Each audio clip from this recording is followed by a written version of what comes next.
बिहार विधानसभा चुनाव का संग्राम लगातार जारी है।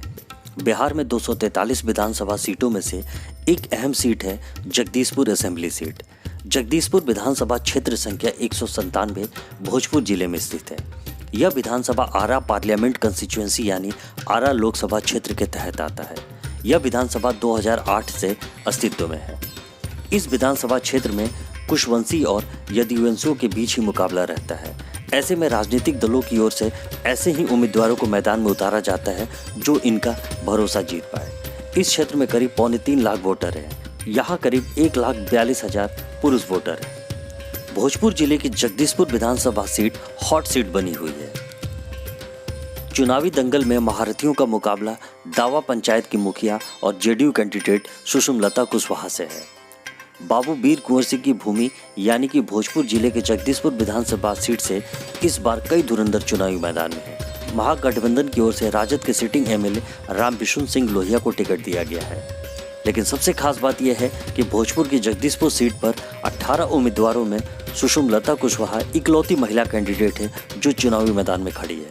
IBN9.live की टीम सुषमलता जी के पास पहुंची और उनसे चुनावी चर्चा की। आइए इस चर्चा के कुछ अंश हम आपको दिखाते हैं।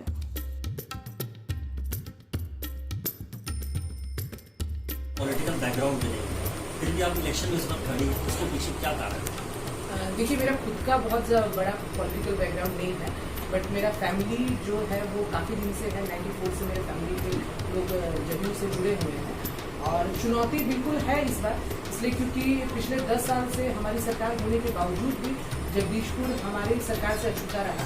यहाँ के जो सिविल विधायक हैं वो लोग अपोजिशन के थे, तो बहुत सारी चीज़ें यहाँ पे जगदीशपुर में अछूती रही। सरकार की बहुत सारी योजनाएं यहाँ तक नहीं आ पाई, तो चैलेंजेस तो ज़रूर हैं और लोगों के दिमाग में ये चीज़ है कि अगर हम लोग एनडीए को वोट करते हैं तो जो 10 साल से चीज़ें यहाँ पे जो नहीं हो पाई हैं वो ज़रूर करेंगे।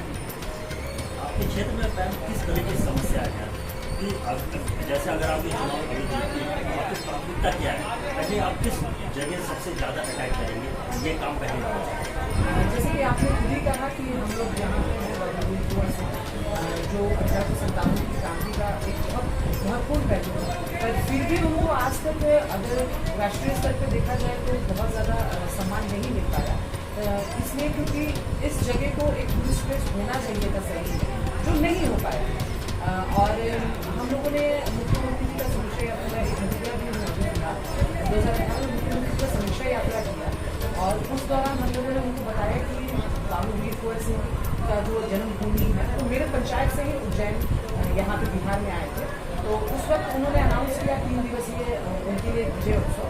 तो ये ज़रूर मेरी प्राथमिकता रहेगी कि उनको ज़रूर सम्मान दिलाया जाए। साथ ही साथ जो अभी आप देख रहे हैं बहुत बड़ी समस्या है यंगस्टर्स के साथ में और बेसिकली वुमेन्स के साथ में कि वो आज के डेट में अगर सिंगल अर्निंग लोग हैं तो घर का जो परवरिश है बहुत अच्छी तरीके से नहीं चल पाता।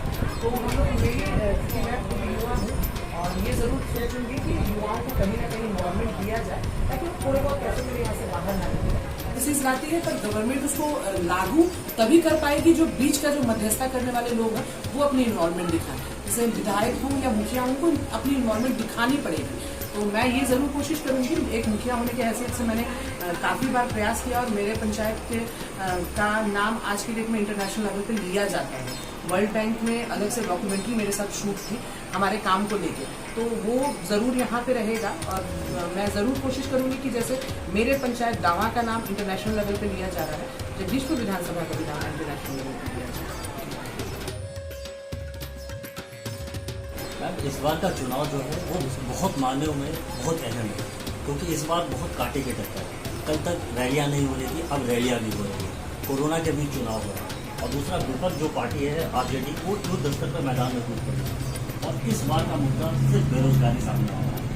आपको क्या लगता है अब इस बेरोजगारी के मुद्दे पर नीतीश सरकार कितनी सफल हो पाएगी? देखिए, मैंने 2005 के पहले का भी बिहार देखा हुआ है और उस वक्त थोड़ा कम देखने का मौका मिला था क्योंकि मैं खुद बिहार से बाहर रहती थी और वो जो बिहार था मेरे लिए एक चैलेंज बना था और 2005 के बाद का भी मैं बिहार देख रही हूँ। आज की डेट में एक औरत होने की हैसियत से मैं आसानी से कहीं आ जा पा रही हूँ और एजुकेशन हो या किसी भी मामले में हो। आप देखिए, हमारी सरकार ने जो 2005 से महिलाओं को विशेष रूप से जो आरक्षण दिया उसके तहत महिलाएं अब घरों से निकल रही हैं और अपने कामों पे जाने लगी हैं। धीरे धीरे लोग बदल रहे हैं। आप एक ही बार में हर चीज़ नहीं बदल सकते हैं, ये सभी लोगों को समझनी पड़ेगी। जिस हिसाब से स्कूल का जो ड्रॉप आउट रेट था वो कम हुआ है, लड़कियां स्कूल में टिकने लगी हैं।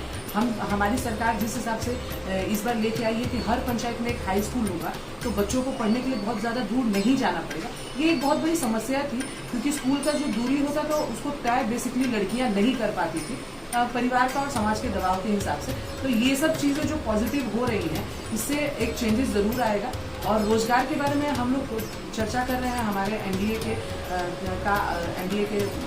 के साथ हम लोग हैं। हमारे प्रधानमंत्री जी ने कल ही कहा कि हम लोग 19,000 रोजगार के बारे में बात करेंगे। तो मैं ये नहीं कहूँगी कि सारी चीज़ें एकदम से बदल जाएंगी, पर मुख्यमंत्री जी की जो समीक्षा हम लोग के 7 निश्चय योजना पिछले बार चली, पिछले 5 सालों में, उसमें बहुत सारी चीज़ें पंचायत में बदली। और दूसरी 7 निश्चय में आपने देखा होगा कि उसमें युवाओं के लिए रोजगार और महिलाओं को आत्मनिर्भर बनाने की बात कही जा रही है। तो मैं ज़रूर अपेक्षा करती हूँ कि दूसरे 7 निश्चय में हम लोग उस पर ज़रूर काम करेंगे और मेरा फोकस ज़रूर रहेगा उस पर। अभी कुछ दिन पहले तेजस्वी यादव ने 10 लाख रोजगार की बात की, तो नीतीश जी बोल रहे थे कि कहाँ से रोजगार लाएंगे, क्या जेल से पैसे आएंगे।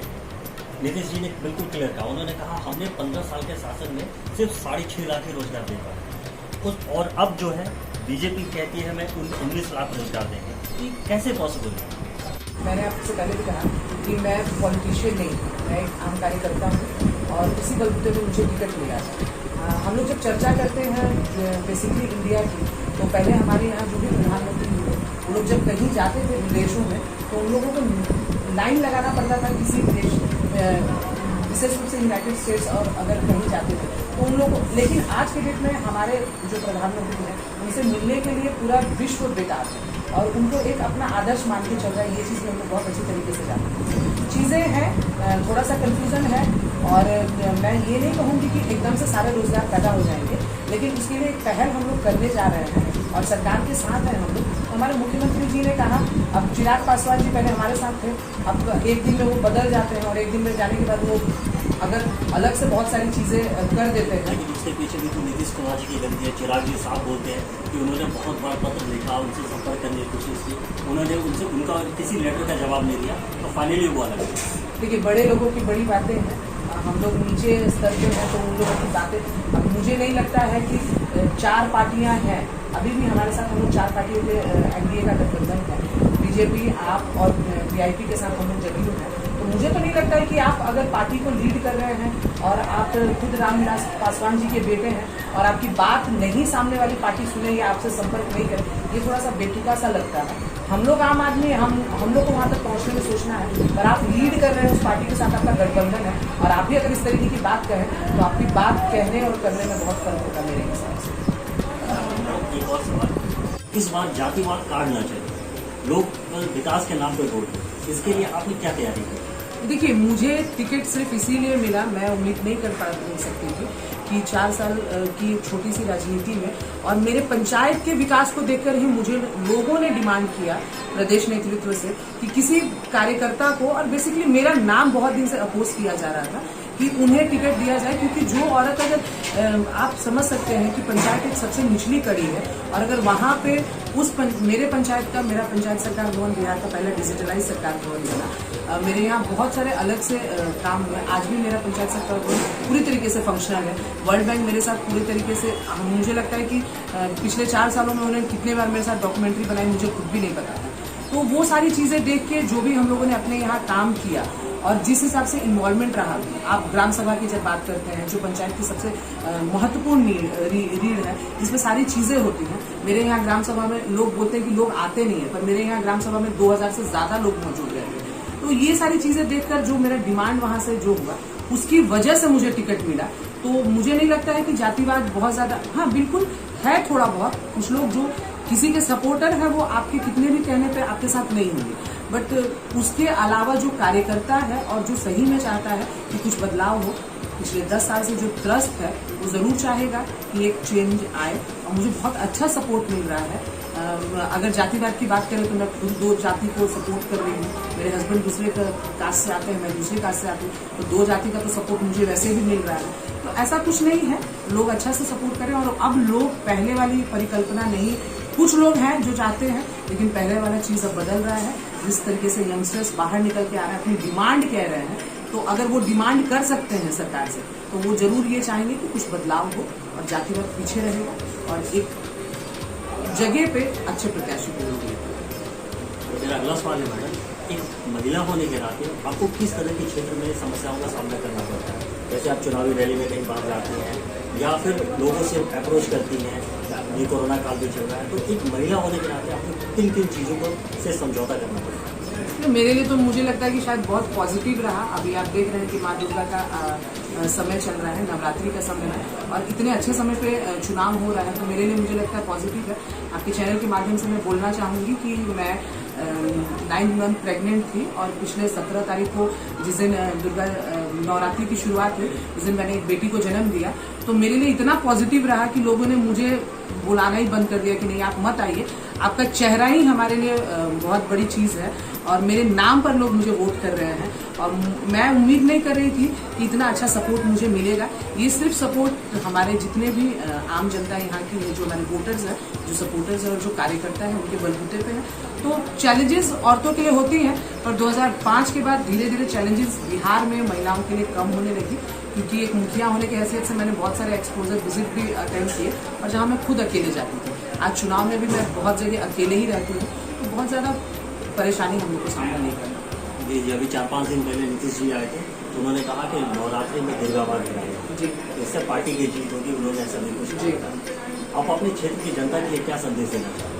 मैं बस यही संदेश दूंगी कि अभी मैं अस्वस्थ होने की वजह से जहाँ नहीं जा पाई, मेरा प्राथमिकता सिर्फ यही रहेगा कि मैं जितनी जगह भी गई, लोगों ने सिर्फ एक ही कंप्लेन किया कि चुनाव से पहले तो सभी लोग आते हैं और चुनाव के बाद 5 साल तक किसी के दर्शन नहीं होते। तो मेरी एक कमिटमेंट रहेगी अपनी जनता के प्रति कि मुझ पर विश्वास दिखाइए और अगले 10 तारीख के बाद मैं हमेशा आपके साथ रहूंगी और ये शिकायत कभी नहीं होगी कि मैं आपके साथ नहीं हूँ। और जो भी चीज़ हम लोगों की सरकार की जो भी योजनाएं हैं जो पटल तक नहीं आ पा रही हैं, विश्वास रखिए मैं वो सारी चीज़ें पटल तक लाने की जरूर कोशिश करूँगी। आगे 9 से बात करने के लिए बहुत बहुत शुक्रिया। बहुत बहुत धन्यवाद आपको।